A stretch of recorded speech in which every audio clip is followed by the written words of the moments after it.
Who doesn't want to get designer or customized items in our lives? We all want to. But these are just parts of our lives. Have you ever thought about customizing your entire life? Is it possible for you to do that? Yes, it is possible. And the funny part is that this process is very simple and very straightforward.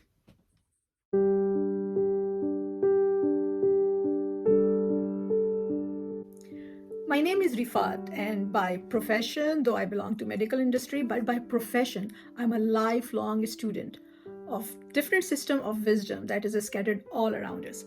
We learn it from nature, from different societies, different cultures, different time period in human history.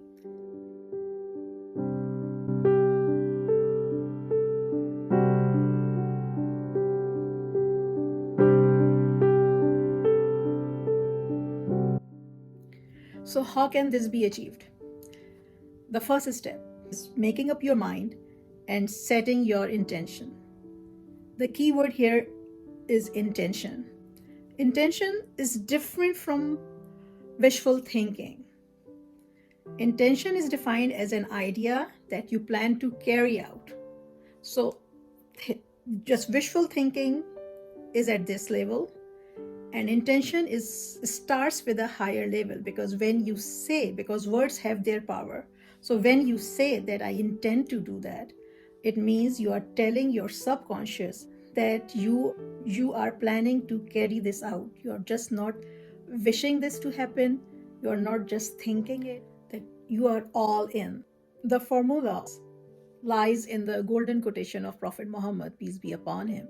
And he says, actions are dependent upon your intentions. Repeating, actions are dependent upon your intentions. So, first step, as we discussed, is setting up your intention. Second step is taking an action.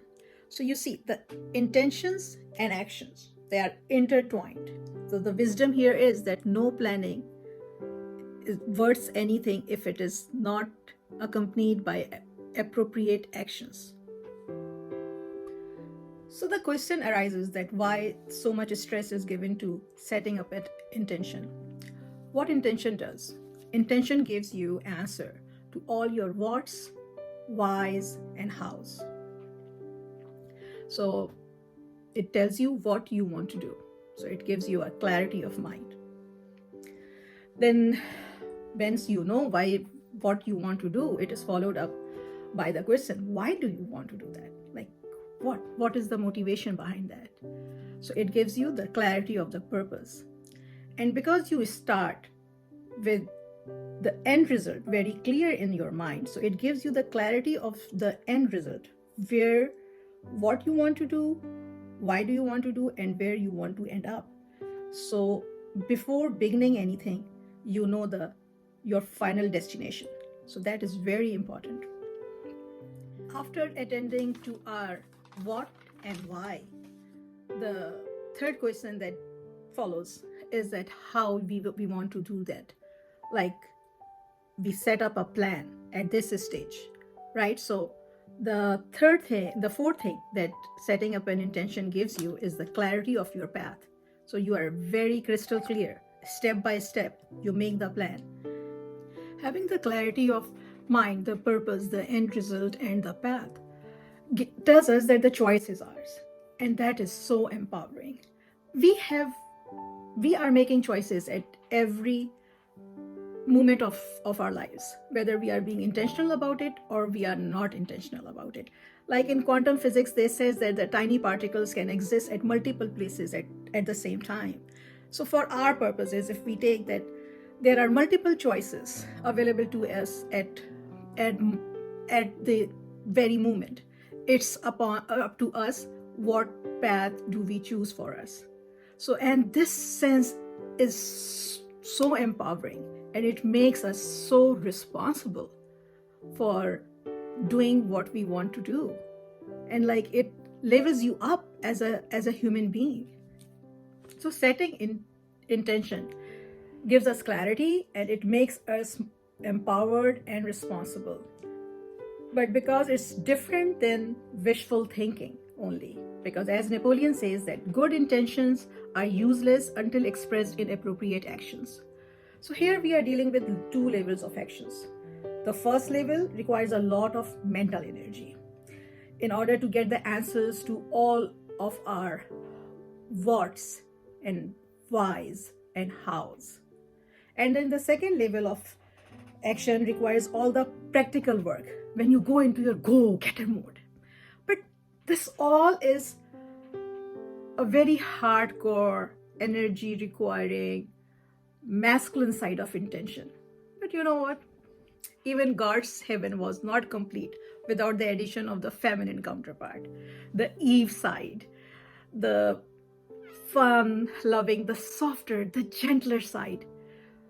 And so do we have that side of the intention? Yes, we do. And it answers the fourth question, that how do we want to feel throughout the process of achieving our goal? You have to decide it before you even start it. That's the part of your planning process, that you have to decide how you want to feel.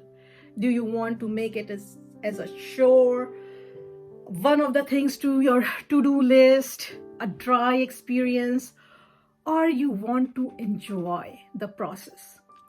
No matter how many hurdles comes your way, how many failures come your way, no matter what. Because experiences are not always smooth, Life comes at you as waves. There are ups and there are downs. But it teaches you. All the failures teach you something, and they help you grow as a human being. They help you in learning from your failures and growing. At least you learn what doesn't work. That's a learning process, and that helps you in growing as a human being. So you have to decide how you want to feel. Sufi poet Rumi says the wound is the place where the light enters you. Which light is he talking about? He's talking about the light that comes from the wisdom of failure. It gives you the wisdom. And here is the point where you need inner work, because you want to learn how to feel. And doing your inner work helps you at this stage. I'm raising two boys in their early 20s, and man, they lack in this thing. I continuously work with them on this, but I do get a tough time.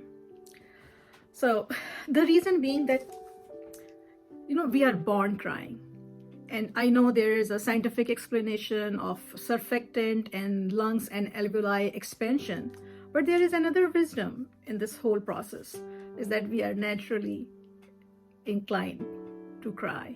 It's the path of least resistance, right? That's why you see a lot of complaining and crying around us. But when a challenge comes, at that time, is staying positive, learning from their experience, and growing as a human being is a skill set that we need to acquire. And this is the point where I can help you. We talked about what is intention, what intention is intertwined with. We know its action. How does it help us? We talked in length about it.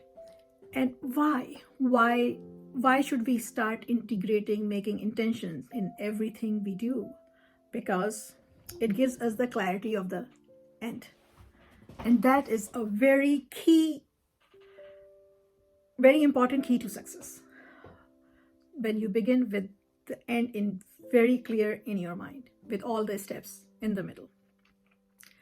Remember, we are making choice at every moment of the day. But when we become intentional about our choices, then we take our life to an elevated level. We become by become intentional about our choices, we become very mindful, and at the moment we are very present at the moment. The life becomes more meaningful, and you start enjoying all life with all its blessings and all the rough patches.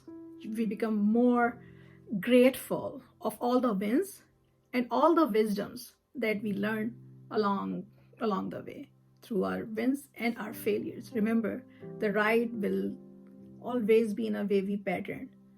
This is something that should be kept in mind.